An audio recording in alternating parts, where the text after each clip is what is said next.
It's the Poojie Podcast, proudly sponsored by Cimarron Golf Club.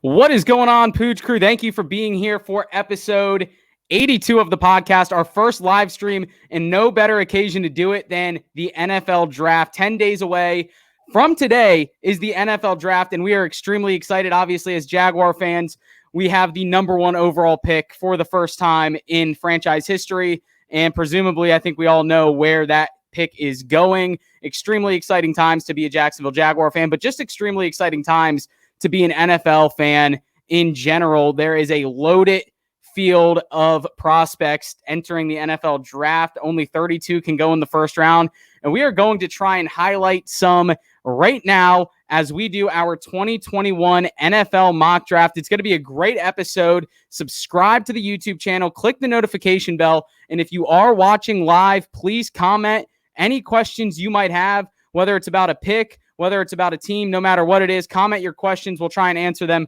while we are recording. But anyways, again, thank you for being here for episode 82. And as always, thank you to our sponsors, Cimarron Golf Club, Shores Pub Mandarin, and Strings Sports Brewery. I bet both those places are going to be pretty packed for the NFL draft, and maybe some people playing golf the next day at Cimarron. I know I might have to consider it myself on April 30th. Maybe Luke, maybe one of our GMs here with us. If Zach wanted to make the trip up, maybe we all take a break after the NFL draft round one. We all get out on the golf course. What do you guys say? Let's go hit some balls around before the round two starts. Exactly. Well, plenty of time to kind of debate on that first pick of the second round, right? Absolutely. For us Jags fans, a little bit more fun for that first pick. Right. And you know, we were so excited just to get the first pick. And then when the Jets fudged it up and they beat the Rams, and who was it that they beat? They almost beat the Raiders, but then they beat the Browns and the Rams. Rams, yeah. So they almost actually won 3 games, which isn't totally disrespectful, but they won 2 games. That secured us the first pick in every single round. So we are excited. We'll be going to bed on Thursday and Friday night, looking ahead to the first pick of the next day. But we're going to get this thing started. I can't hold it in any longer. As a Jaguar fan, 26 years old, I was 7 years old the last time we had a franchise quarterback that did anything relevant. My family moved to Jacksonville in 97. We saw some good things. I'm unfortunately a little too young to remember the Mark Brunell days. I grew up believing David Garrard was going to be the next best thing, and Byron Leftwich. Then we had Blaine Gabbert. And then we had Blake Bortles, which holds a big piece in all of our hearts for Blake Bortles. We love Blake Bortles no matter what. Always the boat. Big UCF guys here. But now it's finally time for Jacksonville, after 27 years of not having a true franchise quarterback, to finally get their diamond, and it's not even in the rough. It's sitting right in front of them with the first overall pick, and with the number 1 pick in the NFL draft, the Jacksonville Jaguars go with Trevor Lawrence, quarterback out of Clemson. I know everyone's shocked. Look at these faces. Who would have thought? I mean, you look at what he does on the field. You look at what he's done at Clemson, even in high school. 2 losses in his whole high school career. Goes to Clemson, beats Ohio State, Alabama. ACC's not that competitive as it used to be, but he has everything you want. He has the leadership capabilities. He has the awareness. He just has the smarts. He has everything you want in an NFL quarterback. He's mature. He just got married. He's third year minimum, which is always a checkbox that you like to check going into the NFL. And he just seems to have his life together, and he's excited for the future. And I know he's excited for the future in Jacksonville. I'll tell you this, Luke, I know you got to pick for the Jets. Trevor Lawrence is not a big city guy. He is a Jacksonville guy. He fits the mold of Jacksonville in Duval County. That's the exact reason he went from Georgia, a small town in Georgia, to Clemson, South Carolina. He did not want to go to a big city. Clemson, South Carolina it was. And now, welcome to Jacksonville, Trevor Lawrence. And with the second pick in the draft, let's go to you, GM Luke Mucci. Or Zach Munoz, excuse me. Zach Munoz, go for it. Yeah, so this is going to be my first pick here. Again, thank you for having me, Justin. You guys know me. I'm a lifelong Dolphins fan, so as a GM for the Jets, I would love to just pick the worst player in the draft, but I'm going to keep the credibility of this mock draft going. And, the Jets, they would be foolish to pass, especially after trading Sam Darnold away, to pass up on my man. Hey, the greatest have that name, Zach Wilson. All right, that is who the Jets are going to take at number 2. Zach Wilson out of BYU. We all saw what he did to UCF in the bowl game. Granted, we were playing with some backups out there on defense, but this guy has the potential to do great things in the league, and I'm excited for it. I hope he doesn't do too well against my Dolphins, but yeah, I'm going to say that the Jets are taking Zach Wilson at number 2. I like it. I mean, you're right. You're spot on. Great pick there for Zach Wilson going to the New York Jets at number 2. They get a quarterback, the first of their GM's tenure there in New York. He'll have some fun tools to play with as well. And while we're at it, we're going to add a 4th GM to the room. We're bringing in GM DJ Leggett, our mock draft professor. He has been thrilled and excited preparing for this moment. I can tell. Look at his face. Look at that face of his. You wouldn't even know on in the background. We have the alarm going off. The mock draft alarm. Sam, can you hear us? Give us some love. How's it going, you guys? Made it just before the pick. Don't want to miss the pick. The next guy could go ahead and jump me and I got a great player that the 49ers are going to take. Got my red tie on for the 49ers. Let's go. This is going to surprise some people, but the San Francisco 49ers with the 3rd overall pick are going to take Mac Jones out of Alabama. I got it's a big one. I got my scouting report on Mac Jones right here. Let me just read off the first 4 things you need to know about Mac Jones. Intelligent, accurate passer, pocket composure, good decision maker. These are all things that Kyle Shanahan wants in his quarterback. He is going to control the game with his game plan. He needs a quarterback that can perfectly execute that game plan. Justin Fields, some consider would be the pick here. However, I don't believe that, big throws win games in the NFL. I think that good game plans and accurate quarterbacks win games. So Kyle Shanahan takes the most NFL-ready quarterback out of the bunch and makes a run at the playoffs this year with him. Mac Jones. We're going with Mac Jones for the 3rd pick. I mean, that is unbelievable. A year removed from Tua being a top 5 pick to the Miami Dolphins out of Alabama. We have another Alabama quarterback going in the top 5 in Mac Jones. Jacksonville native, played right up the street, 15 miles from here at Bowles High School. And I know some people in Jacksonville, they love the SEC here. They love them some Mac Jones. He'll be all the way out on the West Coast, according to Sam Leggett. But let's see if he can get the job done and take place of Jimmy G. Sam, we had this discussion in episode 81. What does that mean for Jimmy Garoppolo with the 49ers? I believe that, Kyle Shanahan is a smart coach. I think the best thing to do with a new quarterback is have him sit under a veteran quarterback. I don't think they're going to rush Mac Jones in, but, Jimmy Garoppolo does have issues staying healthy. So they do have Mac Jones that can just hop in if something like that were to happen. And if Jimmy G starts, kind of slacking, they have a 2-3 start, something like that. I could see Mac Jones coming in. Let's all remember that Super Bowl, big deep throw down the field. Jimmy Garoppolo misses it. Wide open guy. Mac Jones. Could have sealed the Super Bowl. Could have sealed it. Yeah. Would have sealed the game. Mac Jones, one of the most accurate deep ball passers in college football, as well as a 77% completion percentage, the highest in NFL or in FBS history. If you love it. And he kind of reminds me of a Joe Burrow in that you have this big ascent in your senior year. Look how Joe Burrow's worked out. 1st overall pick. You get Mac Jones at the 3rd overall pick. I think it's good value. Setting up the 49ers nicely. I like it. Let's move on to the 4th overall pick. And with the 4th overall pick in the NFL draft, GM Luke Mucci, now it's your turn. I apologize about before, has the Atlanta Falcons. Go for it. Oh, good. For the Atlanta Falcons, I mean, they ended the season 4-12. They have a lot of holes to fix. I mean, just one pick is not going to fix all of that.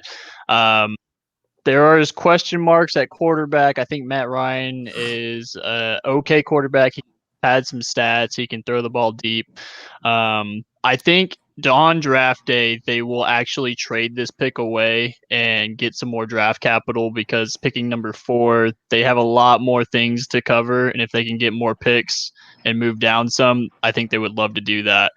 So, but in this draft, we are not doing any trades. And so my tie, hopefully I wasn't giving too much away, but I'm going to take Kyle Pitts, tight end out of Florida. I just think if you can have Calvin Ridley, Julio Jones, and Kyle Pitts, that's going to stretch a defense so thin that they're just going to keep putting up points. So Kyle Pitts, Atlanta Falcons at 4. I like it. We are going with Kyle Pitts, first offensive player to go in, or first non-quarterback offensive player to go in the NFL draft. According to Luke Mucci, Kyle Pitts, a huge target. They're going to Atlanta. Hopefully they can kind of figure out how to put pieces together. You mentioned all the holes they have to fill. You're exactly right. Not one pick is going to correct what's going on in Atlanta. And I would actually go out on a limb and say right up there with the Jets, the Atlanta Falcons might have one of the worst rosters in the NFL as things stand right now. And that's unfortunate as Matt Ryan is approaching the end of his career and that he's not maybe going to get another chance to be on a, I guess, Super Bowl bound team like he used to be. Let's get into pick number 5. We have the Cincinnati Bengals. Kyle Pitts would have been a fantastic option in this spot. However, the Falcons have already selected him. There's 2 players on the board right now that I think could be the fit here. And it's going to be offensive line Penei Sewell from Oregon, or it's going to be wide receiver Jamar Chase out of LSU. And if it wasn't for Joe Burrow at LSU, I would take Penei Sewell. But I think the Cincinnati Bengals, as GM of the Bengals, they are going to marry Jamar Chase, former wide receiver at LSU, with his former quarterback, Joe Burrow in Cincinnati, and they are going to have some fun there in Cincinnati. The offensive line needs tons of work, but I think the gap between Jamar Chase and the wide receiver you can get in the second round is a bigger gap than it is at offensive lineman. I think they can still get some pieces for him to get protection on the front line, I guess, later in the draft. I'm going with Jamar Chase here as the 5th overall pick to the Cincinnati Bengals. And we will go back to Zach for the 6th pick, the Miami Dolphins. Oh, yeah, baby. 6th pick, we had the 3rd pick from the Texans, traded that back to the 12th, moved right back up to the 6th. Originally I did not think Pitts and Chase would be taken this quick. I thought at least one of them would be there. So if the Dolphins fall into this area, I could see us possibly trading back a few spots, maybe for a team that's looking to get Trey Lance, Justin Fields, because there's nothing crazy out there right now. But you know what? You guys threw some wrench in my plans, so I'm going to just go with something off script here, and I'm going to say Penei Sewell. Everybody's saying that we need to have offensive targets for Tua, but if we could protect Tua with Penei, this guy is supposed to be a top offensive lineman coming into the league. We all saw what I believe his name, Tristan Wirfs from I don't remember where he went, but he went to Tampa.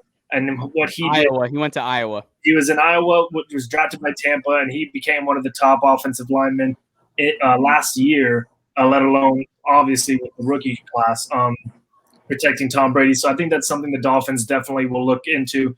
And we'll take Penei here. You guys took my offensive weapons that I was wanting, so Penei Sewell will take. Now, Zach, I will say I think that one of those 2 guys will be there on draft day. Like I said, I think the Falcons are probably going to trade back. So on draft day for the actual Dolphins, I think one of those guys will be there for you. Yeah, and to carry on that, the Falcons are the wild card here. I don't know what they're going to do. They could easily go Kyle Pitts. They can easily take a backup quarterback and do what Sam's wanting to do in San Fran, rest the quarterback for a year, sit behind Matt Ryan. So we don't know, but this is definitely a possibility. So if that happens, I know there's Jalen Waddle and there's Devontae Smith. We could pair them with Tua, but we did just get Will Fuller. We have Devontae Parker. I think an offensive lineman at this time, especially Penei Sewell at number 6, the value is incredible. Yeah, I mean, this guy, Penei Sewell, that you're talking about, 2 months ago, he was regarded as potentially the number 2 pick in the draft. So if you're getting him at 6, you're getting a top 3 value. I mean, I've seen outside of Kyle Pitts, I've seen Kyle Pitts as the number 2 prospect. I've also seen this guy, Penei Sewell, as the number 2 prospect. I am a firm believer in drafting offensive linemen in the NFL because I think that there is the smallest gap of transition, meaning I think going from college to pro, you're going to have the slowest or the fastest learning curve, I guess. Yeah. The smallest learning curve to kind of get accustomed to. I think this is a great fit for the Dolphins. Penei Sewell at number 6. Zach, let's stick with you and go Detroit Lions. Hopefully Aaron Wassenauer's watching. We're going to see what his reaction might be on this. But what is your thoughts on the Detroit Lions? So, the Detroit Lions, they're another franchise that's kind of just lost, man. They've been in this division with the Packers all these years. The Bears always come up and do their own thing. The Vikings have been fighters as well. The Lions just never have been able to put it together. They just made this offseason trade. They traded away Matthew Stafford to get Jared Goff. I think they stick with Jared Goff this year, and I think they lost Kenny Golladay. They lost Marvin Jones Jr. to y'all's Jaguars this offseason. So they got to give Jared Goff an offensive threat, an offensive weapon. And here, I'm between Jalen Waddle and Devontae Smith, and I'm gonna go with Devontae Smith. I think you can't pass up what this man did this past year. Nobody could cover him. Nobody could guard him. He just looked like a complete stud. I know his problem is he's undersized, but people are comparing this guy to Marvin Harrison, and I like that. He was in the league for a long time. Obviously, he had a great quarterback with him, but if you have a comparison to Marvin Harrison, I'm taking that top 10 any day. So Devontae Smith with the 7th overall pick.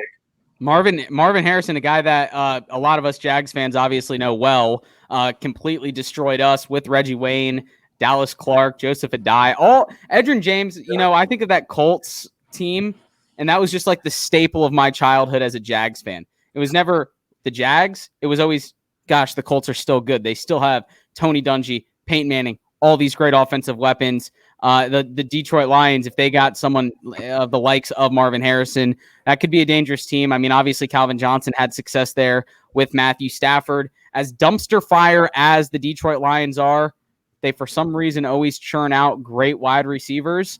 And we've seen that recently with Marvin Jones. We've seen that with Kenny Golladay, Calvin Johnson, and so on. Devontae Smith, Zach is calling it now, will be the next big-time wide receiver for the Detroit Lions. Sam, GM DJ Leggett, let's go over to you.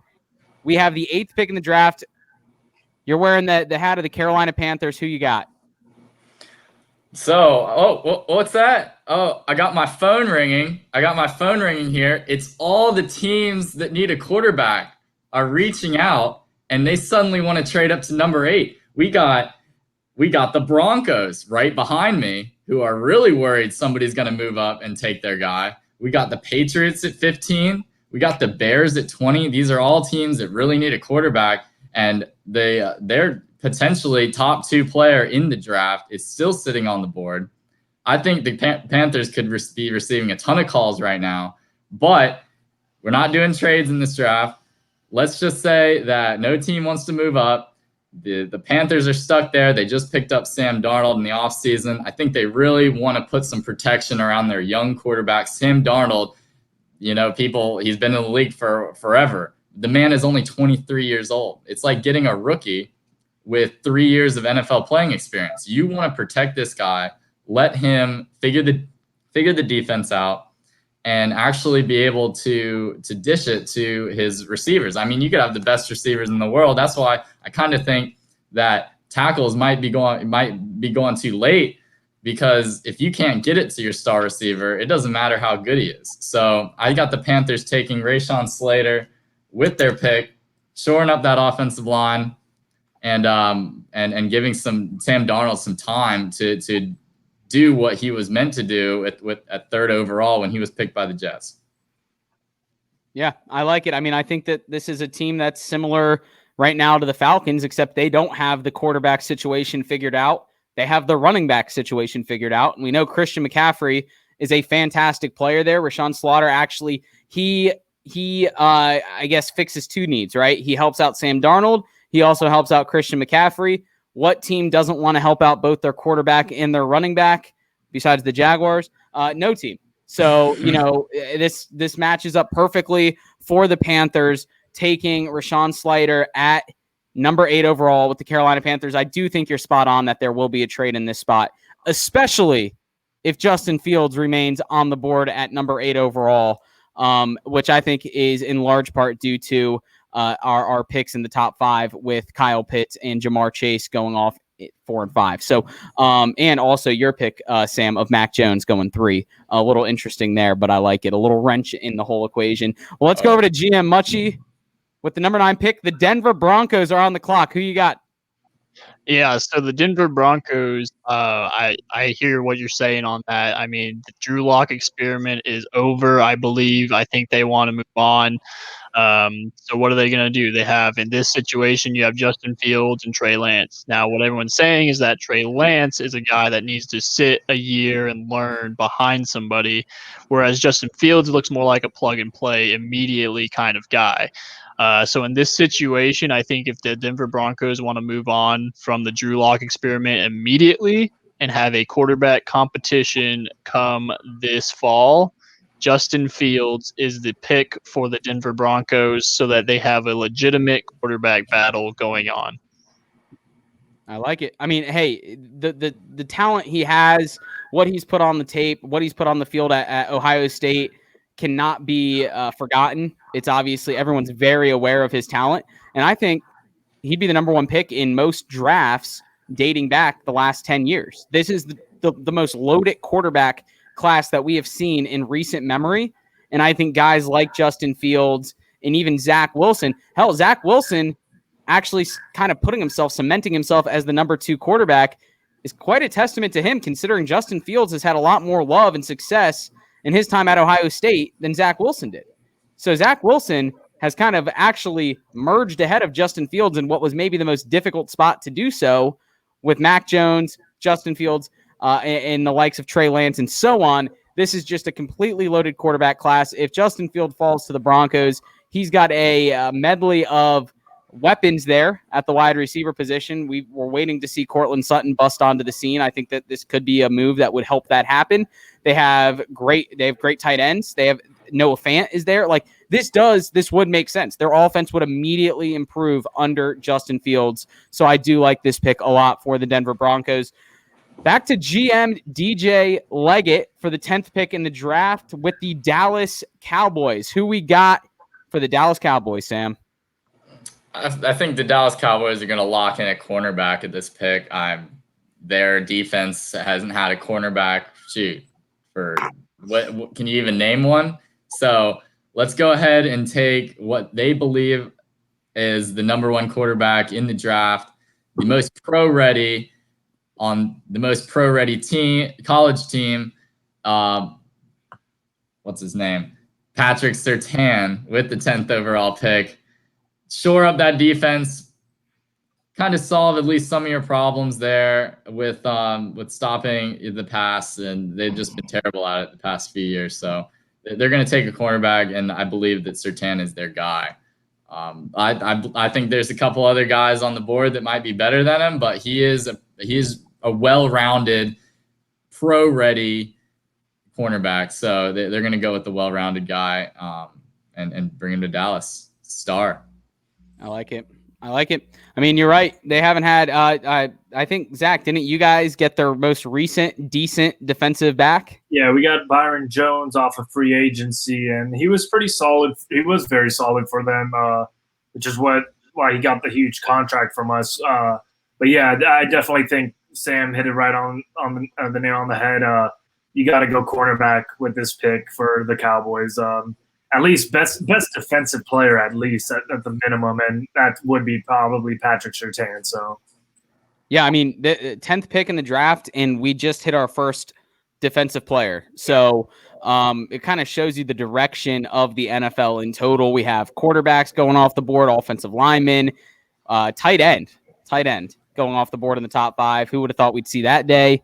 And some wide receivers as well. So first defensive player going at number 10 to the Cowboys in Patrick Surtain. Dad formerly played for the Dolphins, right? So I'm pretty sure.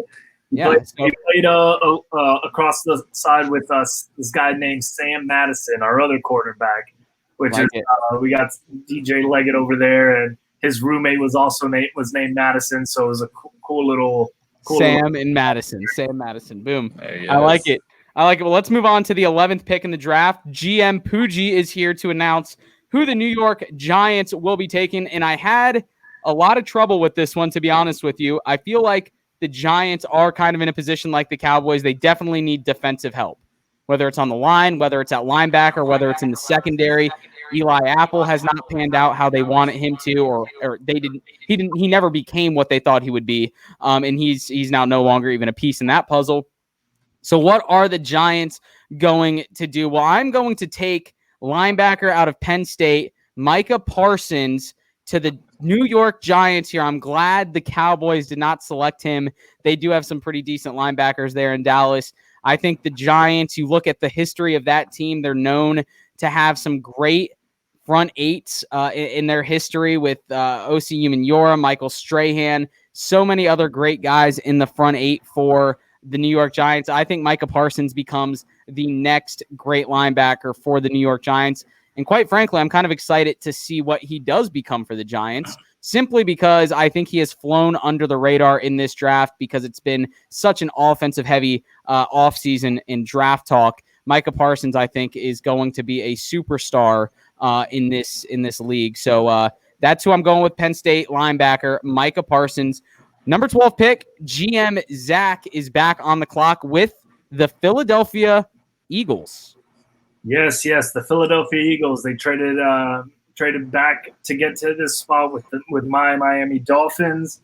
They picked up a future first round pick. They got rid of Carson Wentz. They're sticking with Jalen Hurts. They got to now provide Jalen Hurts with the targets, with the weapons, like a lot of these teams are trying to do, provide their quarterback with weapons, especially their young quarterbacks. So Jalen Hurts. Please welcome to Philadelphia your man, Jalen Waddle. Ooh. And, solid receiver from Alabama. You pair him back up with him. That's going to be another Alabama player taken. This guy is solid. His comp to the NFL is Tyreek Hill right now. He's got the speed. He's got the after-catch playmaking ability. So I really like this for the Eagles. They need somebody like that maybe worked a little screen passes with Jalen Hurts and go from there. So Waddle with the 12th overall pick. Waddle, make me waddle. Get under.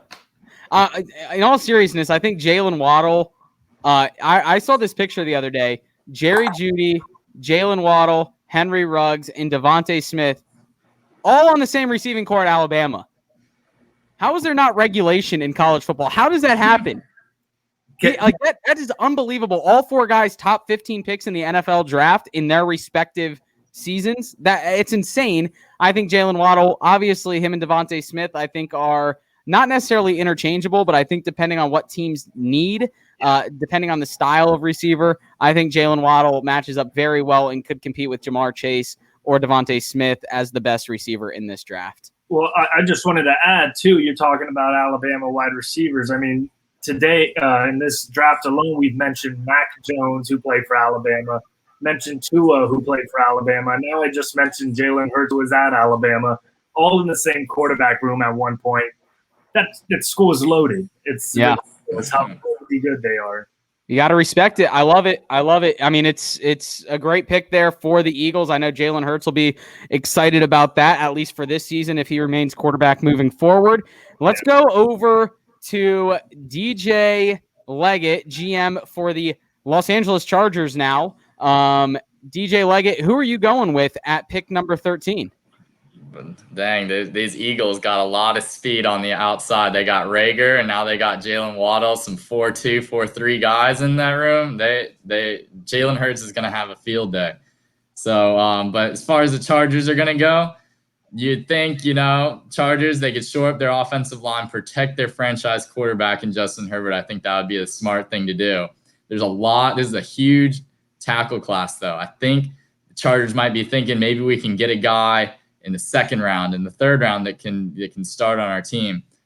But their number one cornerback is still on the board. The Chargers just lost their franchise corner, their main guy there. What's his name? I can't think of it off the top of my head. Justin, help me out. Corner. The corner from the Chargers? The old guy. He's been on the team forever. Oh, what is it? We'll get back to it. We'll get back to it. I'm going to remember. I'm going to shout it out in a couple minutes. But they just lost him. They're going to take J.C. Horn out of South Carolina, their top cornerback on the board. Lengthy guy. Lengthy corner. Long arms. Gets physical with him. Imagine a Jalen Ramsey type. Good speed. Got four speed in his pro day. 4.3 speed. High 4.3s. The guy's got speed. He's got physicality. He's got length. Everything you want in a top cornerback. And Patrick Surtain, his dad did play in the NFL, so he kind of got that good blood in him. Potentially could be a really good player for him. Casey Hayward is the guy I'm thinking about. Casey Hayward. I was thinking, Jason Verrett, I thought played for that. Like, I actually know a lot of Chargers corners, but that one I kind of associate him with the Packers more than the Chargers for some reason. Really? Well, yeah. I mean, he was great for a long time there. So now you're talking, okay, J.C. Horn. They get Derwin James back. Yeah. They have their linebacker. Oh, they got Joey Bosa too. They got Joey, and then you got Joey Bosa. It's like this defense is finally starting to come together. The Chargers have a new head coach, new defensive coordinator, who's really his main strength. Obviously, is having a great defense. So, it's going to be great for the Chargers. I think they need a solid defense. Get that ball back to Justin Herbert so he can do his thing. There will be tackles throughout the second round you can pick up there. I like it. Great pick there. I mean, obviously, you can't go wrong with secondary. I think the top three corners, a lot of teams have them ranked 1, 2, 3 in any particular order. J.C. Horn, obviously, right up there with the best of them. I think Patrick Surtain gets a lot of help from the defense and the team and the logo on his helmet. J.C. Horn gets the benefit of the SEC to his name, and I do think that at the end of the day, he could be the best corner coming out of this draft, just a little bit, in the shadows of Patrick Surtain's name and logo on the helmet there. So great pick for the Chargers. Let's go to pick number 14. Back-to-back picks for GM Luke Mucci, whose girlfriend chimed in to the chat. I don't know if she's still watching. Let's take a look. Cheers to that, Luke. It's back-to-back picks for you. I think it was for the Florida pick, honestly. I don't know. All for the Kyle Pitts. She's excited to see back-to-back picks right now. Absolutely. Well, go for it. So we got the Vikings at number 14 on the clock right now. Who you're taking? So I actually wanted to touch on Zach's pick. I mean, might as well call them the Philadelphia Jalens. You have Jalen Rager, Jalen Hurts, Jalen Waddle. Just call them the Philadelphia Jalens and let it be that. So Sam took J.C. Horn, corner out of South Carolina. I think the Vikings, what they do well, run the ball. And if Kirk Cousins is playing good, I mean, they have some good receivers, Justin Jefferson, Adam Thielen. So, I mean, I think they're doing fine on the offensive side. What they need to do is stop the other team from scoring so that they can win more games. They were 7-9. If they can push up a little bit higher, they might be able to make the playoffs and make a run. I mean, the offense is good. Let's make the defense even better. So with that, I think we need to get some more sacks on the board for the Minnesota Vikings. And with that, we're going to take Kwity Paye, edge rusher out of Michigan. Oh, okay. Kwity Paye out of Michigan, obviously playing in the Big Ten, going against a lot of fantastic teams on the offensive side of the ball. Recently, we've seen some Big Ten teams actually step up and compete with Ohio State. I do like this pick. Obviously, the team as a whole has underperformed, but Kwity Paye, he's got speed off the end, and he's versatile, can even slide inside if you wanted him to. He's just a strong individual, and when it comes to being on the defensive line, you need your individuals to be stronger than theirs. So I like this pick. I think that could be a pretty good difference maker for the Minnesota Vikings. And am I mistaken in saying Yannick Ngakoue is still in Minnesota, or did He's now on the Raiders, actually. Raiders? So he went Jags, Ravens, Vikings, Raiders? Jags, Vikings, Ravens, Raiders. Okay. Well, he lost a lot of money, to be honest with you. He could have made so much more money in Jacksonville. But anyway, that's besides the point. So Minnesota obviously looking to replace some pieces there, some older veterans on the defensive line as well. Kwity Paye out of Michigan is going to be the pick for the Vikings at 14. I like it. So we will go to 15 with the New England Patriots. Like I said, back-to-back picks. Luke Mucci, you are still on the clock, and I think I have an idea of where you might be going. So I think when Sam was talking earlier about the Carolina Panthers, the Patriots could potentially try and trade up to that spot so they can pick of the Denver Broncos. I think maybe the Cam Newton pick or selection that they have at quarterback right now isn't going to last for another year. I think he's on a 1-year deal. So maybe they pick up a quarterback here to sit on the bench, follow Cam Newton. I don't think the Patriots roster is in a win now mode. They don't have all the pieces there quite yet. They have a Hunter Henry, Jonnu Smith, good tight ends, but they need to shore up some other things altogether to be competitive in the AFC East with the Buffalo Bills. So I think currently at the 15th spot, I will take Trey Lance. We can sit behind Cam Newton, have Bill Belichick right there to coach him up and just show him what the NFL looks like for a year. And then the next year, the Patriots are coming back with Trey Lance. I like it. I mean, I saw this coming. Guys, Sam, what do you think? Yeah, I love that pick. I think that Bill Belichick, I mean, you can see from his offseason moves, he is not content being a middle tier coach. So I think it's either all or bust for him. Trey Lance is the all or bust quarterback in this draft. So go ahead and take him. Perfect quarterback to learn behind Cam Newton. We'll kind of show him the way, kind of, the ups and downs of the NFL. He'll kind of teach him, to go with it. And Trey Lance is a great quarterback. The man has one of the best arms of any of the quarterbacks. He might even have a better one than your boy Justin Fields. He just didn't have that many reps in college, man. He only had, I want to say, around 320 pass attempts in his whole college career. And it's kind of insane to say that equates to about 15 passes a game, so their coaches didn't do him any help as far as an evaluation standpoint, but it's going to be a great pick for the Patriots. And I think that, on draft day, that could happen. It could happen, honestly. And he could fall that far. He's just not a ready quarterback right now. So teams that need a more polished prospect are going to go somewhere else. But yeah, I mean, I think when it comes down to it, playing at North Dakota State, no knock on North Dakota State or FCS, but he just doesn't have a lot of recent film. So they play one game in 2020. The competition he's playing against is not the likes of the FBS level, even the G4, the Group of Four, or the Power Six. So there's a lot left to be wondered, or I guess we're waiting to see more. I guess he just held a second pro day. He's doing all the right things. If he falls there to 15, I just don't know if the Patriots, like you said, are going to wait that long. I don't know. There's not many teams in front of them that I think would take a quarterback, to be honest with you. But I do see also the Patriots potentially trying to move up even to that number 8 spot with the Carolina Panthers there in the first round. So we'll go to the number 16 pick halfway through the draft with the Arizona Cardinals. And the Cardinals, they have the makings of a good football team. They have good weapons on offense. Kyler Murray is obviously a top tier, mid to top tier, top 10, I would say. A lot of teams would take Kyler Murray over their current situations, I think is the easiest way for me to say it. And I think when it comes down to it, the running back game is kind of still a question mark there in Arizona. On the outside, they're good. But I think at the end of the day, Kyler Murray needs to be protected, and he needs time to actually play quarterback. Now, it's difficult when you're trying to draft offensive line for a mobile quarterback.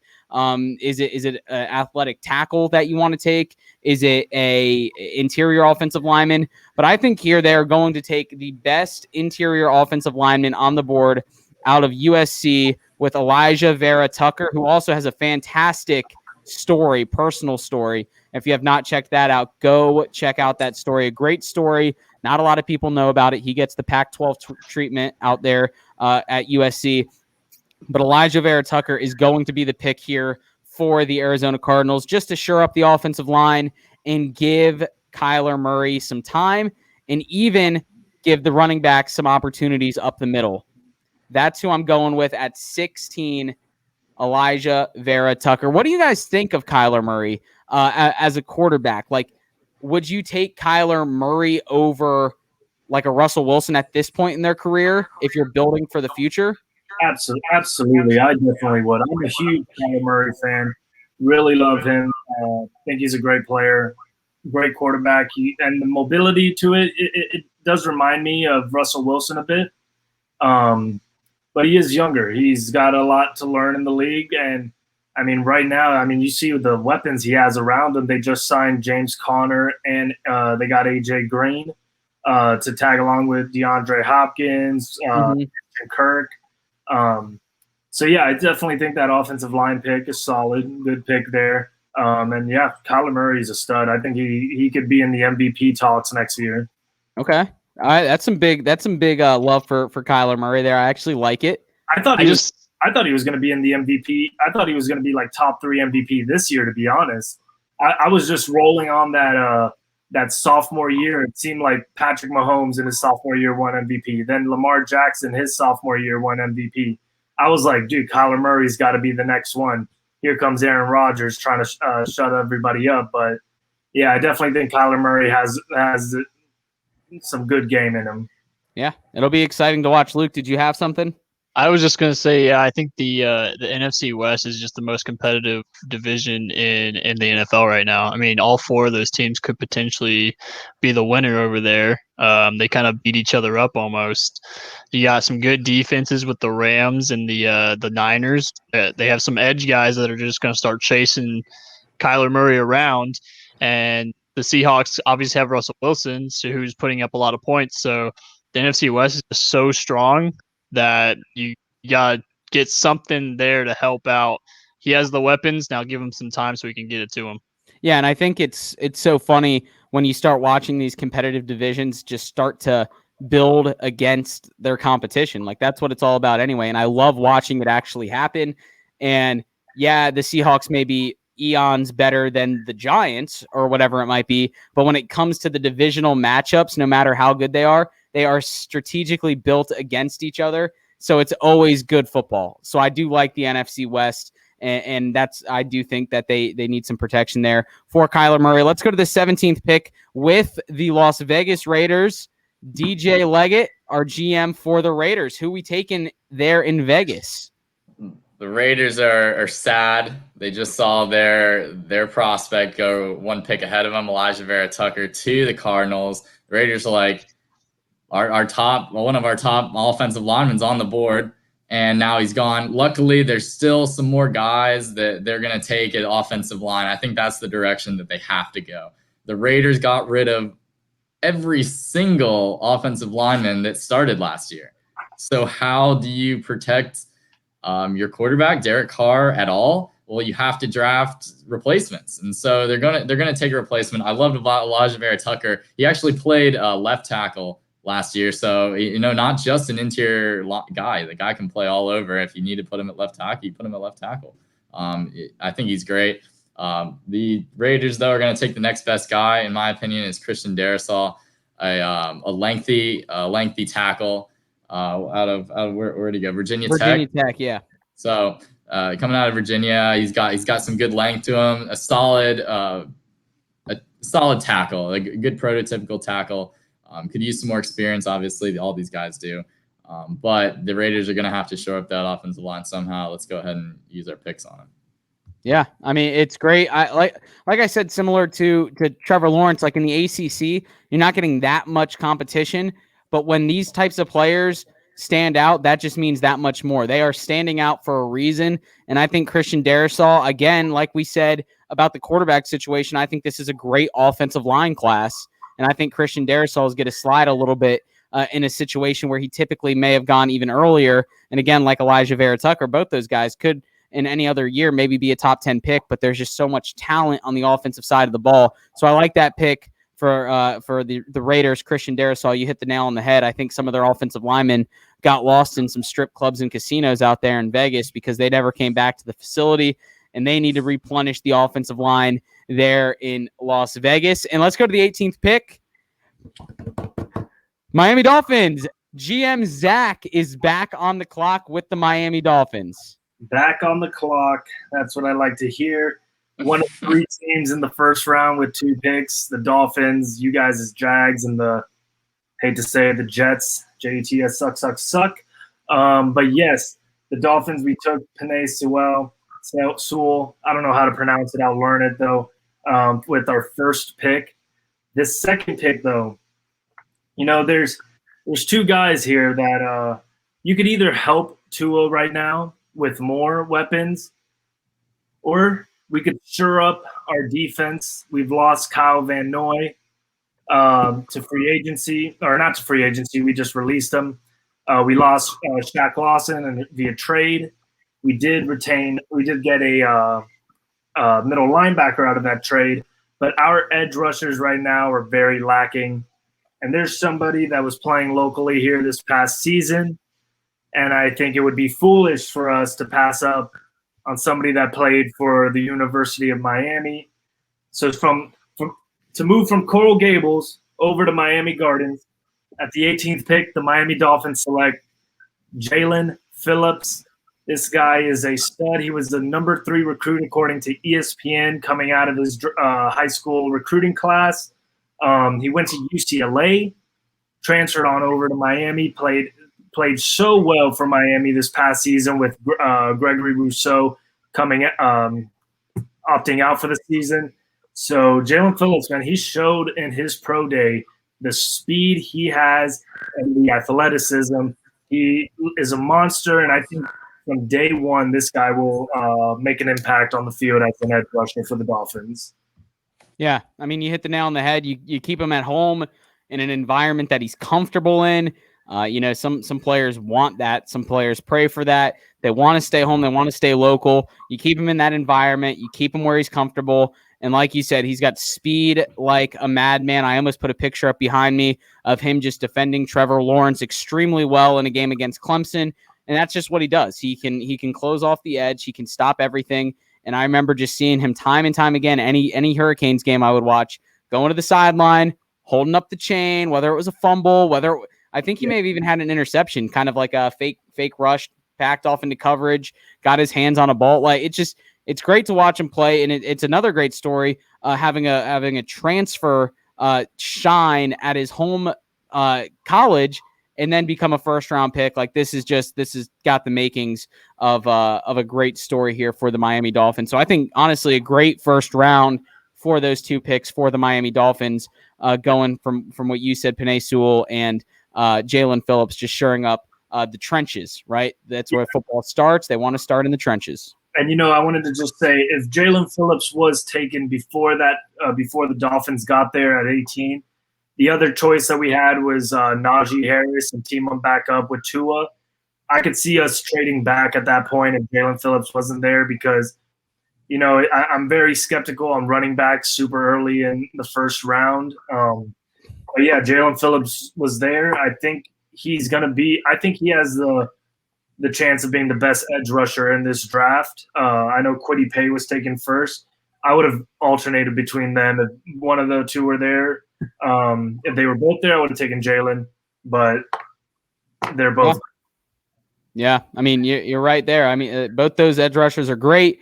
And Najee Harris, I think the issue with first-round running backs, we've seen it before, the production as far as what is expected of them just maybe sometimes doesn't justify a first-round pick. Like running backs just don't get the use that they used to get back in the day. So it's so hard to sometimes justify those types of picks if they're not going to play every down, right? You look at a guy like Jalen Phillips, he might be on the field 85% of the time, whereas running backs will split carries. They're all over the place, and that's just how it goes. So we're going to move on to the 19th pick with the football team, and we're going to bring GM Luke Mucci in to take care of the 19th pick.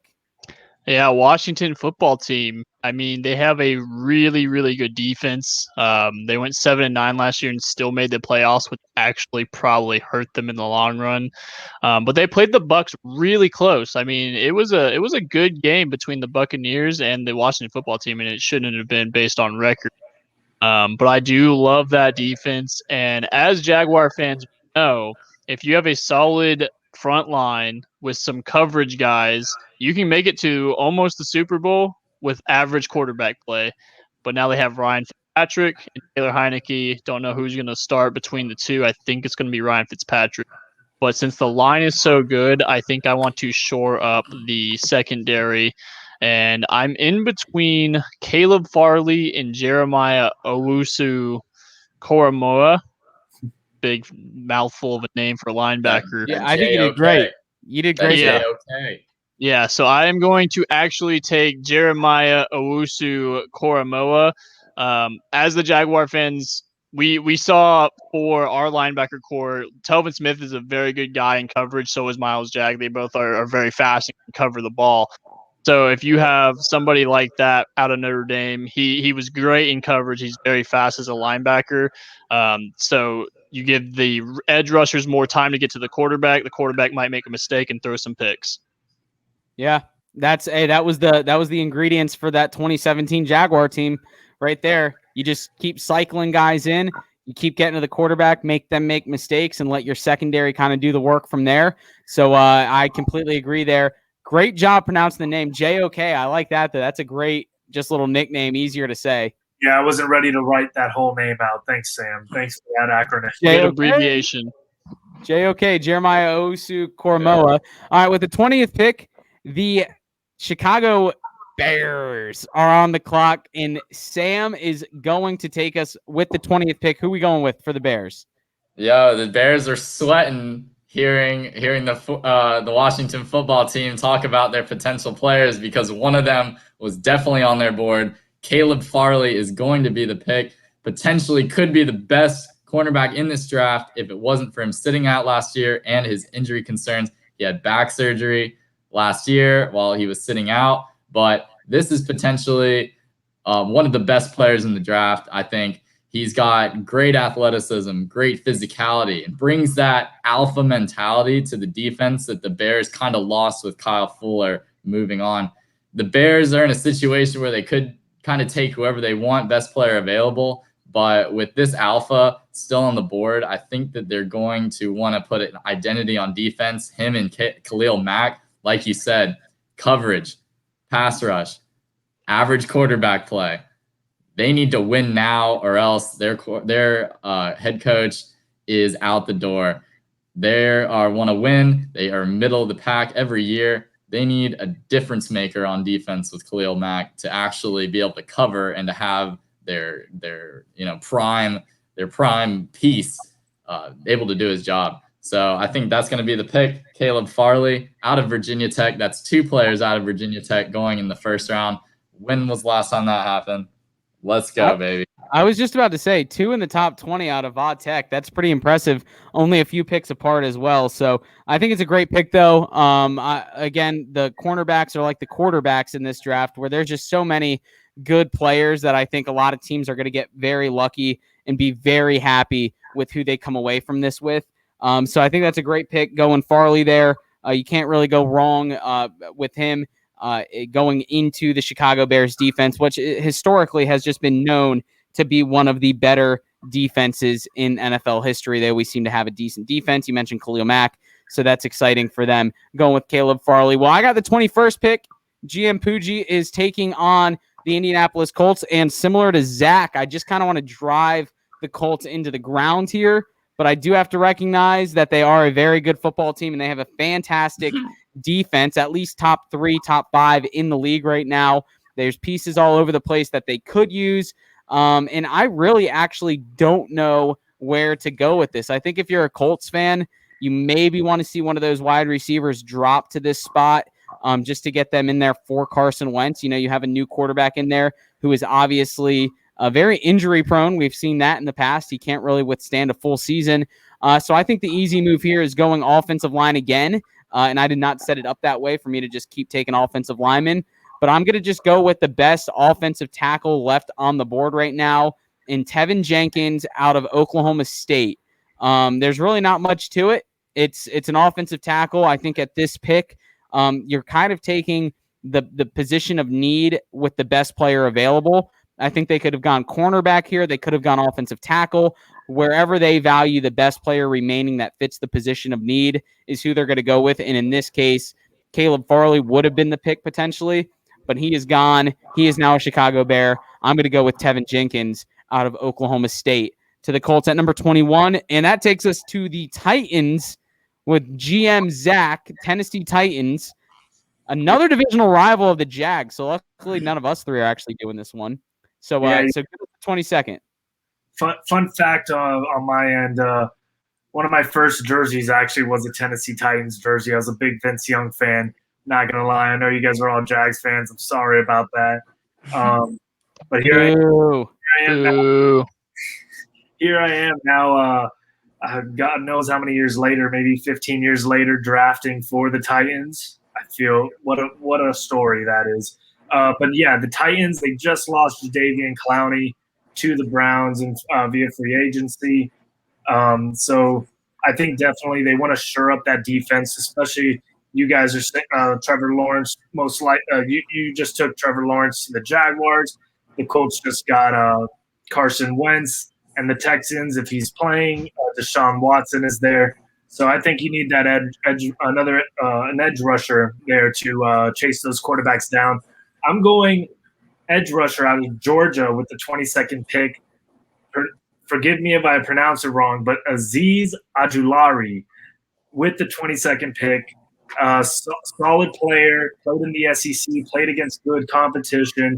I think he could really make an impact on that defensive line and that defense. The Titans are a solid team, so just trying to strengthen that defense. Yeah, I mean, as a Jags fan, I don't really like hearing that. I want my quarterback to be non-threatened by any divisional opponents, but I think it's a great pick for the Titans. They lose Jadeveon Clowney, who is now in Cleveland. They lose a few other pieces on the defensive side of the ball, but they've been a very good defense for the last few seasons. I think a piece like this, similar to the Colts, you're just taking a position of need with the best player available, and I think this guy has just proven it at the best conference in college football. Yeah, and they could have gone receiver here. They could go cornerback. Sam with the Bears took Caleb Farley. I was really hoping he would drop two more spots there. Receiver, I like the guys there, but I could see them. I just don't like it at the 22 spot. There's so much receiver talent in this draft, so I thought definitely Azeez Ojulari, edge rusher, can make an immediate impact on that defense. Makes sense. I mean, we've seen a lot of those types of edge rushers actually make an impact on day one, so maybe he can find himself. I think it's a lot of times because they aren't necessarily asked to do much except get after the quarterback, so they can really focus in on that niche of getting to the quarterback. A lot of times we're in a day and age in the NFL where, run play versus pass play, you have different defensive packages that can get onto the field. So in this situation, he's a lean guy. He looks like a guy that can get after the quarterback pretty easily. But let's get to the 23rd pick. We are going to go with GM DJ Leggett, our mock draft professor, with the 23rd pick after the Jets have already taken Zach Wilson. Who are the Jets taking at 23? So Joe Douglas has talked about the kind of player he likes. He likes the big nasties up front. Let's go ahead and get some protection for our new quarterback, Zach Wilson. Who did they draft last year? They drafted the big boy, Mekhi Becton, to shore up their left tackle position for the next 5 years. Let's go ahead and get another bookend tackle to have two solid, huge guys and to potentially protect Zach Wilson for his rookie season or his rookie contract. Let's give him everything he needs as protection-wise and have him dish it to those new receivers. They got Denzel Mims and they got Corey Davis. So I think they got some good receivers to help him. And like Zach was saying, there's plenty of talent. I think Jets have an early pick in the second round. I think they could target who they want, maybe sleep on it that night, target who they want early second round. They are going to go with Alex Leatherwood out of the University of Alabama. Shore up that tackle. That's a great offensive line now. What have we been talking about? The Jets' offensive line just being like Swiss cheese for the last 4 years. Let's go ahead and get a solid big boys on the line. Zach Wilson is going to be able to shine in that offense. Let's go. Yeah, I mean, hey, honestly, finally time. You hit the nail on the head with Becton. That's a huge pick. Part of me wonders when the Jets made that pick, were they even making it for Sam Darnold at that point, right? Were they already looking ahead to, okay, even if we move past Sam Darnold, we got to get a guy that's going to be here for our next quarterback, who just so happens to be Zach Wilson. And then you go after a guy like Alex Leatherwood. Now you have 2 first-round tackles to protect your first-round quarterback. That's a great recipe for success in the NFL if they can at least develop some chemistry there. You mentioned Corey Davis, a great offensive acquisition. Denzel Mims burst onto the scene last year. I know he was kind of a sleeper throughout the league. But I think with those 2 picks for the Jets, they immediately get better. Obviously, getting a quarterback and a bookend tackle, you're going to get better. So I think the Jets have a lot to be excited about with those 2 picks in the first round at number 2 and 23. Let's go to number 24, Duval of the North. Luke Mucci is going to give us the pick for the Pittsburgh Steelers. Yeah, the Pittsburgh Steelers, I mean, they have some great receivers. I don't think we need to go to receiver. They have Chase Claypool with Juju. They have some great guys over there. It's interesting seeing what Ben Roethlisberger will do going forward. Is he going to retire next year? Is he going to keep playing? Who knows? But they are lacking at running back. So having Travis Etienne be there is very tempting to take. He's a great running back out of Clemson. I know picking a running back in the first round usually isn't a good thing to do. You can find them later. But I do think since they don't have anybody and Travis Etienne is a big playmaker, I will take Travis Etienne out of Clemson to take the running back role in Pittsburgh. I like it. Zach, you're laughing. What do you got, man? No, I'm not laughing. I'm curious to why Etienne over Najee Harris. That's just my thing. I'm wondering what is there, you just like the playmaking ability from Etienne? Yeah, I do like the playmaking out of Etienne. He's very explosive and can foot race anybody. I think he can make a lot of people miss. I think they both can. You're basically tossing up at that point. So I just have Etienne a little bit higher. So yeah. Yeah, I think you look at both those running backs, obviously extremely successful on both their teams, but I always felt like Etienne was the explosive one and Najee Harris was just the workhorse guy, could go up the middle, get you those 7 or 8 yards when you needed it most. But Etienne, I think, just brings that explosiveness. I think both running backs, for the record, are going to be extremely good in the NFL. Yeah, I was going to say, I think Pittsburgh definitely has to go running back. I was expecting Najee Harris, but I feel like it might just be because the talk around is Najee Harris over Etienne right now. But yeah, I'm with you, Justin, on those the comparisons. I would compare Travis Etienne to an Alvin Kamara. That's what I see when I watch Etienne play. And then when I see Najee Harris, I see a Nick Chubb playing. So I think those workhorse and that athletic running back is is a great comparison that you were giving. So solid pick for sure.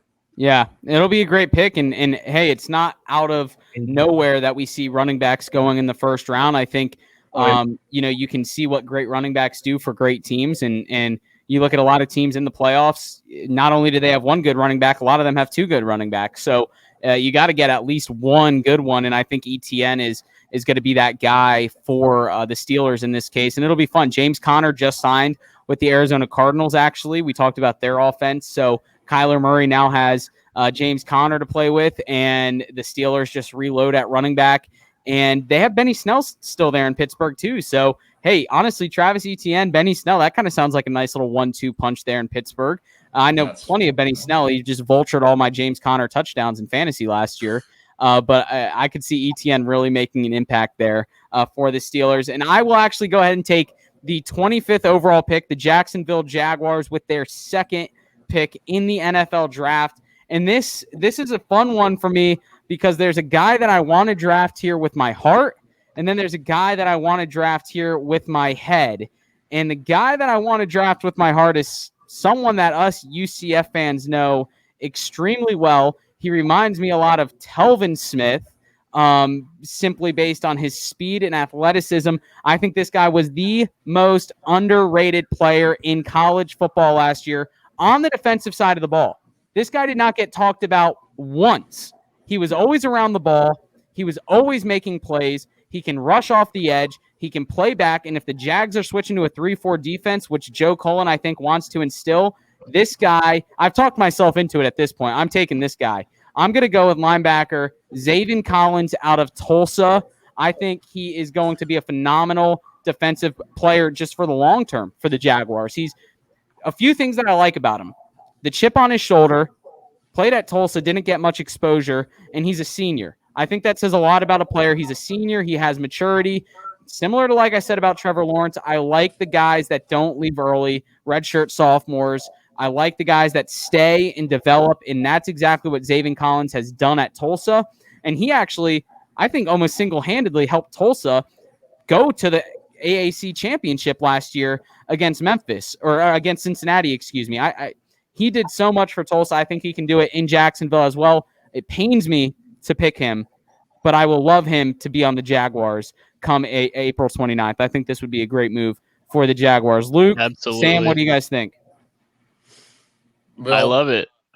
Yeah, I think the obvious choice is to go tight end with the Pat Freiermuth pick. I think a lot of Jags want him. They want him later in the draft. They don't want to spend the capital on him, but that tight end room is lacking. You get a 21-year-old tight end on a rookie contract. You can actually get 5 years out of him to pair him with Trevor Lawrence. I could see the combo that they're looking at there, another playmaker on offense, and a much needed and a big need for them. So I think that could, both directions. They could go either way. There's a lot of needs on this team, especially on defense. So Zaven Collins kind of checking off a few boxes for that new defensive coordinator, being able to rush the passer and all that. That would be great. I love the pick. Zaven Collins, like you said, he is all around the football. And a big thing about the Jaguars, when Telvin Smith left, he was such a big playmaker. He was always on the ball. If there was a ball being thrown, Telvin was about to hit the guy. And I think Zaven Collins brings that back in there. He's just going to fly around, get some coverage, and hit anything that comes his way. So I love that. Yeah, and Sam, on your point about Freiermuth, or is that how you pronounce the name, Freiermuth? Freiermuth. Yep. So I just have PTSD of drafting tight ends for the Jags. Like, we have not had any luck. And to be honest with you, 3 months ago, it was looking like Kyle Pitts would be there at 15 or 20. Seemed a lot more reasonable. We had a super long discussion about that. I think it was episode 78 or 79, where we went off on, it was 79, on the whole Kyle Pitts saga. But that would be the one guy that I feel certain about. But a guy like Freiermuth, I'm thinking to myself, okay, how many other teams behind us at this point are valuing tight end right now in the first round? Will he potentially be there at 33? I don't think Zaven Collins is there at 33, but I think Freiermuth could be there at 33. I think in this situation, you got to take the guy that's not going to be there at 33 if you're between the two of them. And I think Freiermuth has a better opportunity to still be there. And plus, I think Zaven Collins' impact on the field, the net positive is going to be better than what Freiermuth could be, especially given the offensive weapons at wide receiver that Trevor Lawrence has. Freiermuth might only see 5 or 6 targets a game, 3 or 4 catches a game, whereas Zaven Collins, he's going to be around the ball no matter where it's at. So that's my defense of Zaven Collins. There's also a safety on the board that I could have seen us taking that a lot of people like out of TCU and Trevon Moehrig. But we're going to go to the 26th pick with the Cleveland. What's up? I want to say right before you mentioned like, oh, some UCF fans like you can relate to Zayvon Collins because we play him. I thought you were gonna go reaching for Richie Grant there. You had me like, whoa, okay. I mean, most underrated. I was like, dude, he was a great player. Yeah, he was probably underrated in his time, wasn't talked about, but I was like, dude, that's what I thought you were going for a second. Yeah. No, I mean, I remember the games that we've lost to Tulsa. No, Zayvon 2 years in a row. Zayvon Collins. Like every single game, it's Zayvon freaking Collins. I want him to be on my team so that I can say his name for positive impact for us, not negative. So we're going to go to the Cleveland Browns, and it is GM Poojie still on the clock with the Cleveland Browns. Oh, did I get lucky drafting for the Cleveland Browns at 26? They have a lot of needs here. One got kind of filled with Jadeveon Clowney. They have great edge rushers now with Clowney and Myles Garrett. So you look at the rest of that defensive line, they could use some help. There's a defensive lineman on the board right now that I could see them taking very easily, to be honest with you. You look at their wide receiver situation. There's a few wide receivers that I think they could take here, but I'm going to go the safe route. I'm going to go with defensive lineman out of Alabama, Christian Barmore here at 26. First interior defensive line that we've taken. I just want to point that out. First interior defensive lineman that we have taken in the first round. I think that kind of says a little bit about the saturation of the edge rushers, right? We have 4 edge rushers going, or really 3 edge rushers going before the first interior guy. I think there's a reason for that. But Christian Barmore, great player. I think that's another guy that the Jaguars could have been targeting. Honestly, if I had to put my money on it, I would say Zayvon Collins and Christian Barmore go 25, 26 in any order, because I think both teams kind of have similar needs when it comes to the defensive side of the ball. I think the Cleveland Browns have to, I don't even want to say settle, but have to go with Christian Barmore simply because Zayvon Collins gets drafted 1 pick ahead of them. Let's go to the number 27th pick in the draft here. We have the Baltimore Ravens, and Zach, I need you to be careful here because Matt Maynard, pseudo Baltimore Ravens GM, is standing right here to my left, so he is listening to you, and he will come attack you through this screen if you make the wrong pick here. I just need to give you that heads up. And that's so much pressure. You know, one of my good buddies in law school, Briggs Holsey, shout out to him. He's a big Ravens fan as well. I've heard their concerns. I've heard their cries. Come in here. You know, I think I want to say, you know, their defense is solid. Their defense is damn good. I love the defense for the Ravens. Their offensive line is one of the best in the game as well. You picked a running back last year. You guys have Lamar Jackson. You have a tight end. You need a receiver at this point. I'm scared that Maynard is getting mad at me when he leans in, but you know, there's a few receivers out there and right now, but you guys have Marquise Brown, who's a small guy, quick guy. You need that big body receiver. So right here, I don't think you could go wrong. It seems like the talent from LSU wide receivers has been top notch coming out for receivers. So I'm going Terrace Marshall Jr. for the Baltimore Ravens at 27. 6'3" receiver. That's what they need right now. I mean, they have Mark Andrews there for the red zone, but to get to the red zone, they need that other big receiver to extend the field alongside Marquise Brown. All right. We got to go to Matt. Matt, what do we think of the pick? I love it. I agree with it.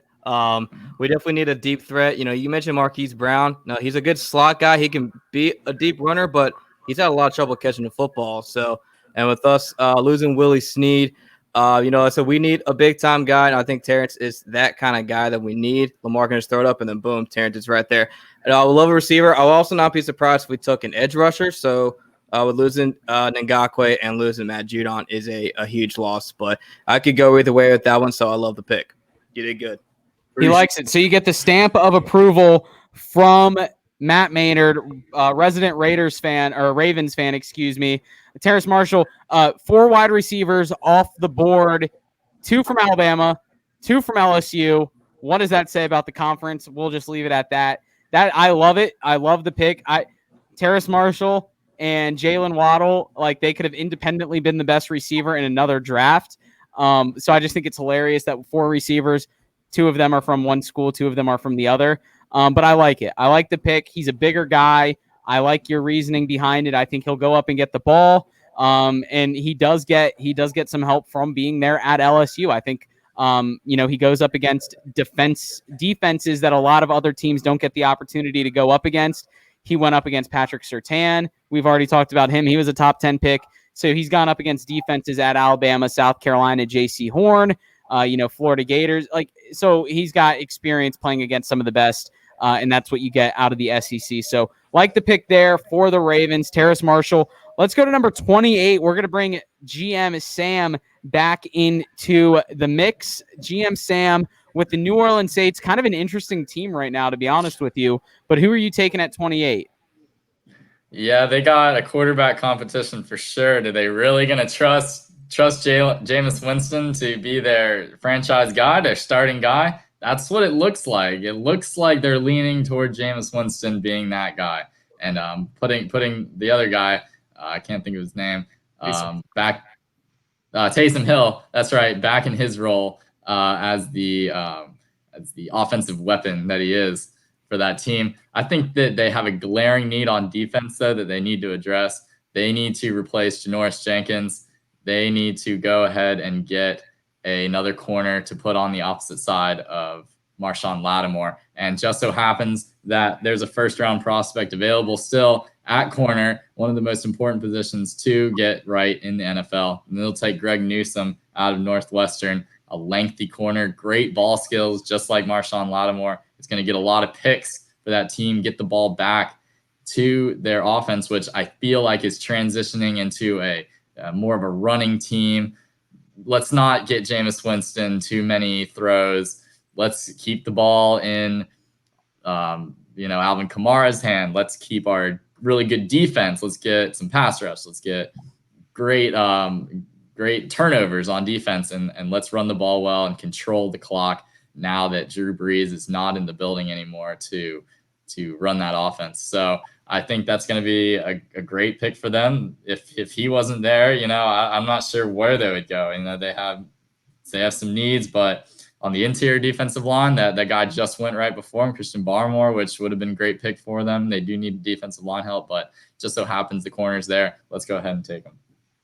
Yeah, no, I like it. I mean, I was reading up on Greg Newsome actually just because I felt like after Caleb Farley, I didn't really know much about a lot of the corners. Just there was a little bit of a drop off. And I think what I've read is that he has a good attitude. He's a good attitude locker room guy, which us NFL fans love, using that cliche. Great locker room guy. But I think he also takes very good angles from what I've seen, and he actually has very quick hips. So when he's backpedaling, when he's running alongside the receiver, he's actually able to get his body around and make those important plays, whether it's off the fingertips or just getting the passes deflected. So you mentioned it, first round talent, probably a top 20 talent, top 25 talent sitting here at 28. Again, just cornerback is like quarterback right now, just a saturated position in this year's draft. And I like the pick. You can't go wrong there with an important cornerback for the Saints against. On the other side, other point I want to make is he doesn't have to be the guy right now. They got Marshawn Lattimore, so I think it's important to note he doesn't have to be the guy day one. I think us here in Jacksonville struggled with C.J. Henderson. He came in having to fill Ramsey's shoes, having to be the guy from day one, top 10 pick. Top 10 pick, all these crazy things. I think this is great. He comes into a situation where they already have a great cornerback. He doesn't have to be the guy right away. He can just kind of fit into the mold, and become a starter from day one, kind of in the shadows of a top 5 corner in the league. So I love the pick for the Saints. I just forgot his name. My bad. What was it, Sam? Greg Newsome. I kept wanting to say Marshawn Lattimore. Marshawn Lattimore. I just kept wanting to say it. But let's go to the 29th pick with the Packers. Luke Mucci, GM Luke, is on the clock for another back-to-back picks here. He's got the Packers. Who is Green Bay going with to help out the almost Super Bowl-bound Green Bay Packers, if not for the Tampa Bay Buccaneers? Yeah, I mean, last year they they took Jordan Love. And I mean, Green Bay Packers fans must hate their GM right now. They were one game away from making it to the Super Bowl, albeit they lost to Tom Brady and the Buccaneers. But I mean, you're wasting a first-round pick on Jordan Love, and you are in the mix to be in the Super Bowl, and you just go ahead and use a pick on something that's not even useful for you. So I think the Green Bay Packers, there's a lot of things that they could want here. Receiver to help Devonta Adams spread the field some more. It just shows that they need a tackle. And then there's also a cornerback. They have Jair Alexander, maybe pair him with another great cornerback. So, I mean, there's different options here, but I know Packers fans would love to have another receiver. So I'm going to go ahead and take Rashad Bateman, spread the offense out, give Devonta Adams some more room to breathe. So he's not the only one being covered by 3, 4, 5 guys. Yeah, you bring up a good point about Devonta Adams. I think a lot of people get lost with the idea that, okay, number one receivers, elite guys don't need a number two, right? So that's not the situation. You need to have that second guy. You need it. We've seen time and time again, great receivers not produce well simply because there's not other targets on opposite ends of the field. We've seen Mike Evans and Chris Godwin's both be very capable wide receivers in Tampa Bay. We've seen it work there. I think this is a great opportunity for the Packers to avenge some wrongdoings from last year where they could have gotten a receiver late in the draft. And Justin Jefferson was there, right? They could have drafted Justin Jefferson there last year. I believe right? they could have. I believe so. I feel like they drafted Jordan Love over Justin Jefferson. No, actually, Justin Jefferson went a few picks before. And there was a lot. Who was it? T. Higgins. I think T. Higgins was picked in the second round, but I think what it was that they traded up. Right. People thought they were going to take a receiver, and they took Jordan Love. Which, you know what? For me personally, looking at the GM's eyes, it's really not a terrible way, but there's to look at it. I mean, I think it was a solid pick, to be honest. Aaron Rodgers isn't going to be there forever. They did the same thing with Brett Favre when Aaron Rodgers was drafted. Jordan Love was kind of dropping in that draft because people had him in the top 20 being taken.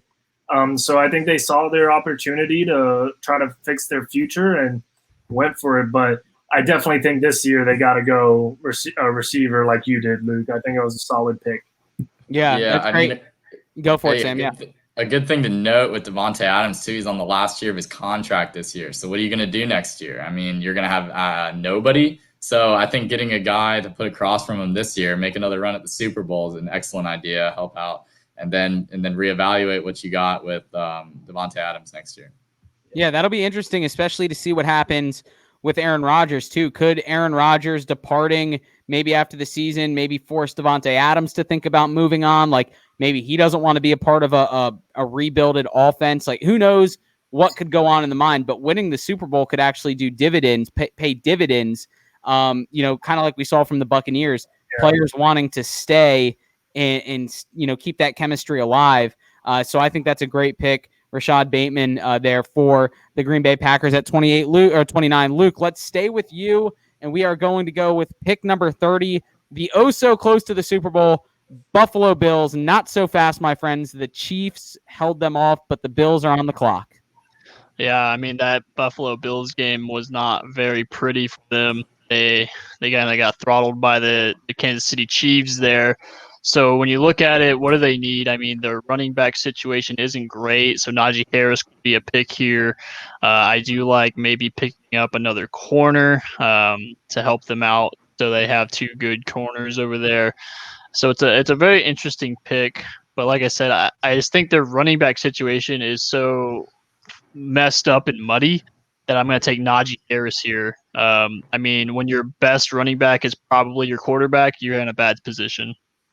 I like it.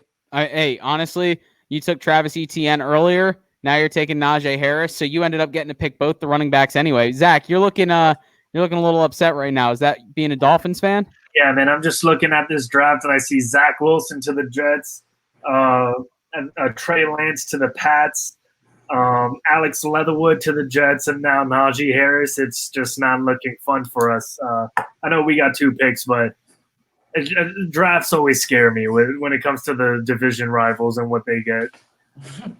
Yeah, and especially when one of your division rivals has 2 picks and presumably drafts their franchise quarterback, and then you're in this situation where the team maybe drafts a franchise running back. Yeah. You're not looking at your divisional. Oh, and then the Patriots potentially draft a franchise quarterback at 15. So, yeah, I would be scared too. Go for it. The running back that was just taken was the one I was considering at 18 too. So that might sting a little also if he comes to hurt us. So if I wanted to pair it with a corner, I was going to go with Sante Samuel Jr. Which one would you be more scared of? That's probably honestly that might be tough. Maybe Asante Samuel Jr. because I've seen what we did with 2 cornerbacks. If you pair him up with Tre'Davious White, that's a scary duo there, especially for Tua to be throwing, which now scares me that I didn't take a receiver at any point in this first round. But I'm still scared of Najee Harris because the guy is going to be a stud, I feel like. It seems like every Alabama running back is solid. So minus Eddie Lacy. Zach, I have a question. Yeah, Fat Eddie. I have a question for you. At 18 with the Dolphins, you took Jalen Phillips. Okay, so now looking at it in hindsight, you just mentioned you maybe should have taken a wide receiver. Would you have taken Terrace Marshall at 18 out of LSU, or would the Jalen Phillips pick stick in your head? Yeah, Jalen Phillips I would stick with. Honestly, if I were choosing for the Dolphins at 18 and it had to be a receiver, I'd probably go Rashad Bateman. Okay. He's a smaller guy, and we already have Devontae Parker. The reason I went Terrace Marshall for the Ravens was because I felt like they needed that big body guy. The only big body guy I think I would take in that first round would have been Jamar Chase, that receiver. Gotcha. Yeah, I was just curious. I know we sometimes in the draft, you plan for what you think your opponents might draft, and then you look back and say, wait, maybe we should have done something different. Yeah. But I think the Jalen Phillips pick is cemented there. I think it's a good pick. And now we're on to the 31st pick with the Chiefs, and GM Poojie is on the clock for the Kansas City Chiefs. And it's always so tough picking, obviously, for a team that just went to the Super Bowl. Where do you go? We've seen them do it in the past. They take whatever Clyde Edwards-Helaire, and they just have fun with it. They just take I guess luxury items, right? You just don't need much, so you just take whatever you want. Well, that's where we're at now with the Chiefs. And you really look at their roster. I mean, similar to like the Cardinals, like I mentioned, offensive line is always a decent position to take. I'm sure a lot of fans would rather see the Chiefs go somewhere else. I'm actually going to be a little bit selfish here just because I like this guy. I think he's going to almost be like a Laviska Shenault that the Jags got in the second round. Or Sam, was Shenault second or third? Third? Second. Shenault was second. Second. Yeah. So I know that the Chiefs have Tyreek Hill. I know they have Mecole Hardman. I think they need a big receiver, and I'm actually going to have them taking wide receiver out of Colorado or out of Purdue, Rondell Moore at this pick. I think he's being slept on. Obviously, in this draft, he's now the 6th receiver drafted, but I think he just fits the mold there in Kansas City for them. They obviously have the speed. He's a 5'9" guy, so he's not going to blow anyone. In the red zone, he's not going to actually get up and get the ball. But I think he just fits the mold for the Kansas City Chiefs. I think he's sure-handed, and I don't know what it is. I don't have much on it, but I think I could just see them going. It's just an embarrassment of riches at this point for the Chiefs. I think they just go out and get another great receiver to just let Patrick Mahomes have fun. Why not? It's worked in the past. Let's keep it going. What do you guys think? So you said 5'9", but he actually measured at 5'7" on his pro day. So, I mean, you got Tyreek Hill, and now you got Rondell Moore. Maybe you should go – maybe they possibly want to go for a big guy to replace the Sammy Watkins pick would be my thoughts. But you have Tyreek Hill, and now you got you got this guy Rondell Moore. So I'm looking at the receivers. Embarrassment of riches. I'm looking at the receivers left. So Elijah Moore's there, Kadarius Toney, Amari Rodgers, Dimey Brown, and then it's a big drop off after him. Dimey Brown 6'1". You have Amari Rogers at 5'9", Kadarius Toney 5'11", and Elijah Moore at 5'9". So at this point, so take a tackle then. How'd you lose the Super Bowl? That's true too. You didn't protect Patrick Mahomes. I think you should get the next best tackle. Because you're not picking until real late tomorrow. So you need to get some protection for your franchise guy. What are you paying him? $50 million a year? Yeah. So like Liam Eichenberg out of Notre Dame. Yeah. Yeah. Well, Samuel Cosme. Oh, true. Okay. Well, like hey, him. I'm going with the luxury pick here just because we've seen the Chiefs do it in the past. I'm going to stick with it with Rondale Moore. I just think he fits there for the Chiefs. I think he'll have some fun in that offense as well. And we're going to go to the 32nd pick, the final pick, the Super Bowl winners. Zach Munoz, GM Zach, is on the clock. Who are the Tampa Bay Buccaneers taking here? Should I FaceTime Dirty Schmurda right now and see? Is he available? Is he available? I have no idea friend right now. But the Bucs, they just came off a Super Bowl. It's Tom Brady's 7th Super Bowl. That team is quietly stacked. I mean, offensively, it was like the whole talk of the town last year that they're stacked on offense. Defense, they are stacked. They have some expiring contracts. So do you go with Ndamukong Suh, replace somebody for Ndamukong Suh, get an interior defensive lineman? I don't think at this spot in the draft there's anybody out there that's worth going for. You could go edge rusher right here with Gregory Rousseau out of Miami, keep the Florida ties. But I'm going to actually possibly make a surprise pick and load up on that offense even more and take Kadarius Toney out of Florida, the receiver, that speedster. I would love to see Tom Brady throw little screen passes to him and have Chris Godwin, Mike Evans, Gronk all out in front blocking for this guy. I think that is a solid pick at 32, especially for what they're doing there in Tampa Bay. Like I said, Gregory Rousseau was I was up in the air with the two of them, but I saw all the receivers going right now. I figured, you know what, let me jump on them right now, get that speedster, and I think Tom Brady would be happy with that.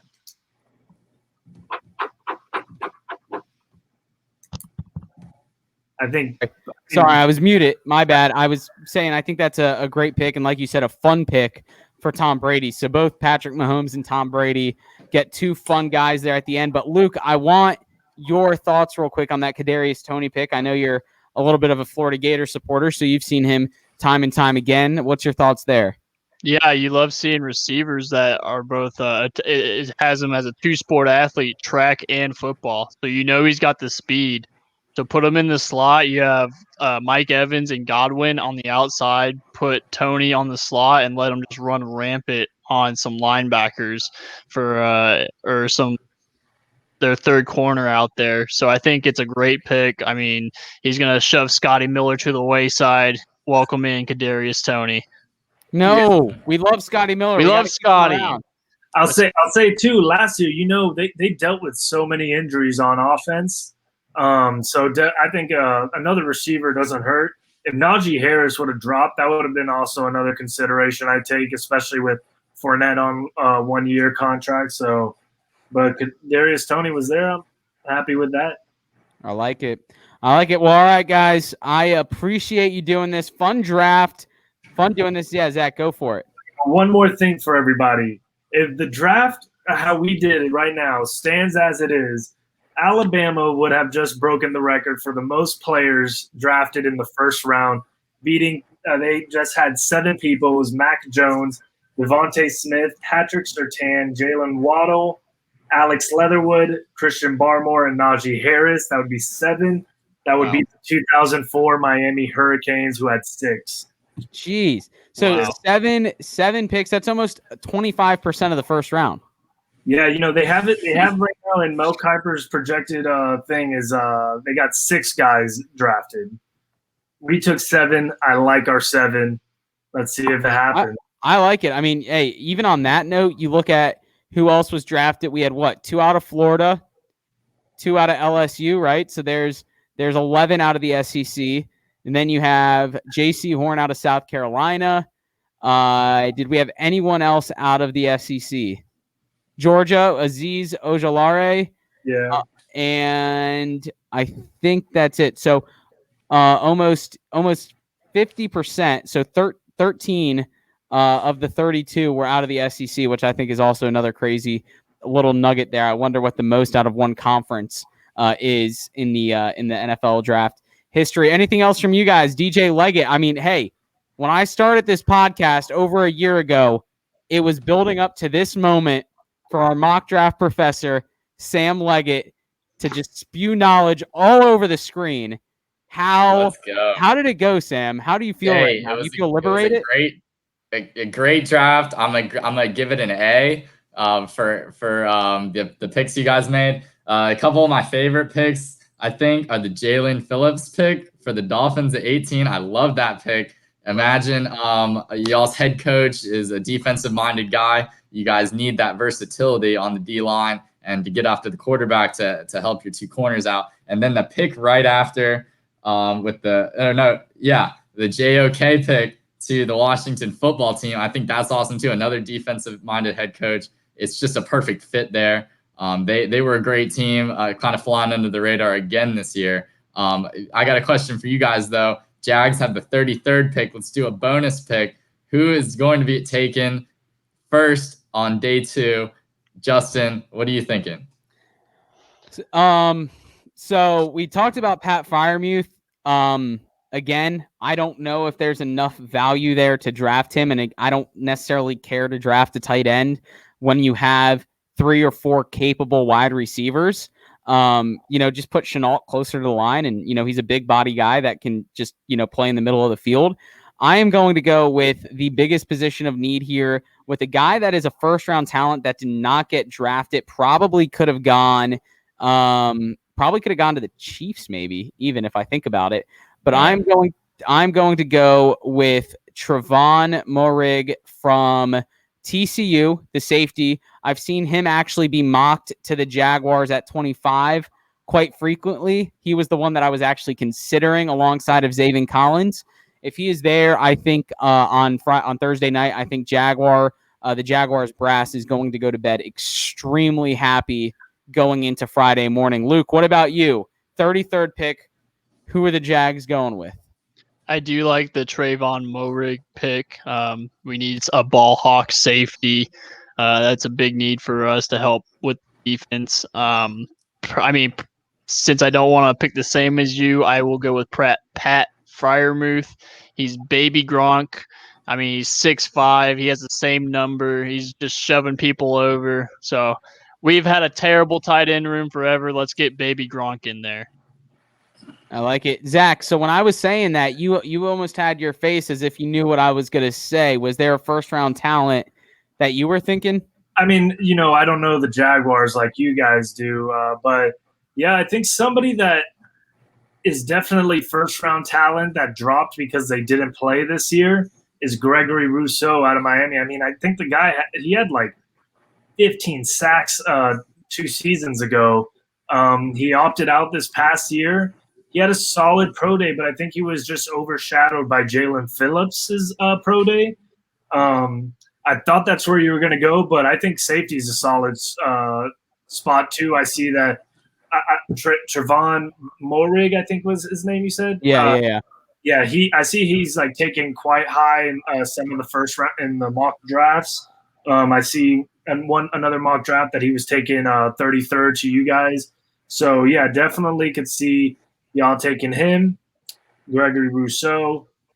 Yeah. So for Gregory Rousseau, is he more of like an edge rusher? Would he fit a 3-4 defense, or would he be more of like one of those 4 linebackers on the outside? No, I think he's an edge rusher for sure. On a 3-4 defense, he may be. See, I think that's what separated him and Jalen Phillips, because I was watching their pro day, and in the pro day, Jalen Phillips was able to cover that outside. Like they had him run a route they had him cover around like a linebacker, and it was like a 30-yard pass, and Jalen Phillips was able to catch it like over the shoulder where Gregory Rousseau tracked it down but couldn't catch it. So he might have trouble there. Yeah.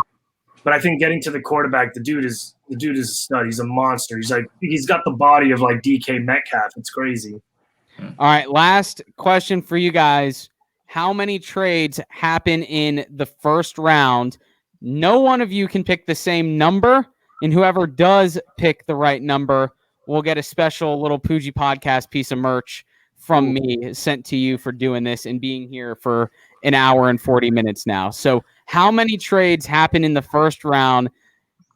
Luke, you're in my top left, so we're going to let you start it off for us. Let's see. Looking through here, I see 1. I see 2.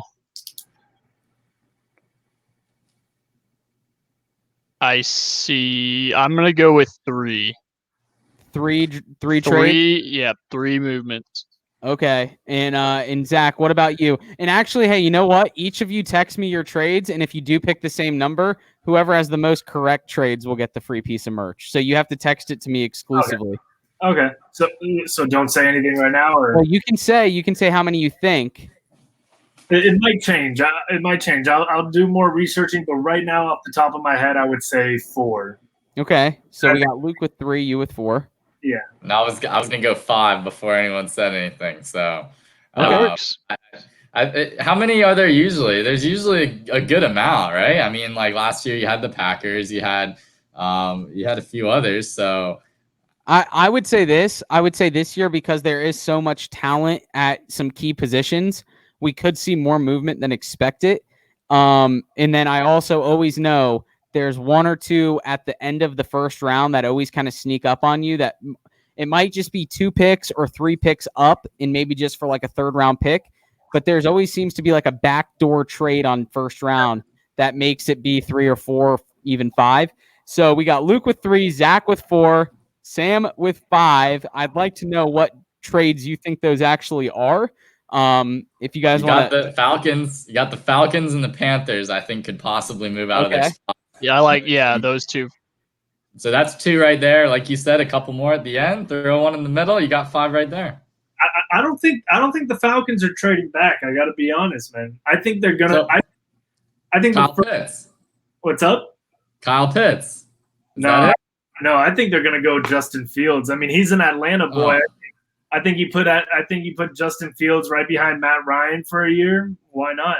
This brings up, do you think Justin Fields is going to San Fran, or you think Mac Jones is going to San Fran? It's Mac Jones. I think Trey Lance is going to San Fran. All right, wait, that's a perfect stopping point. Mac Jones, Justin Phillips, and Trey Lance. What we're going to do, so this is 10 days out. Next week on Monday, we'll release it on Tuesday. We're actually going to do a draft preview, not necessarily on our live mock draft, but maybe what we think will happen with trades and different picks in these types of debates between what quarterback will be going to San Francisco. So Luke, thank you very much for bringing that up, because I think that's a great starting point for episode next week on actual draft week, to have a nice 45-minute to an hour-long episode of the podcast. That would be episode 84.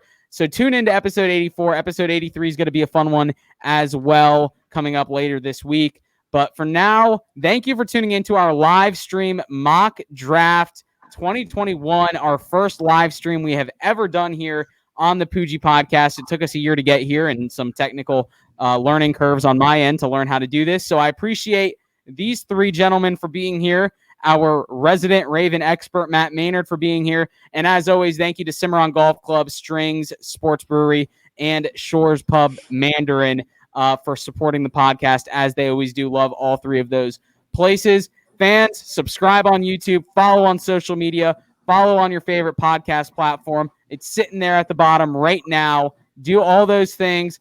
Just show some love to the podcast. Tell your friends about it. We're trying to do big things here. Thank you, Zach.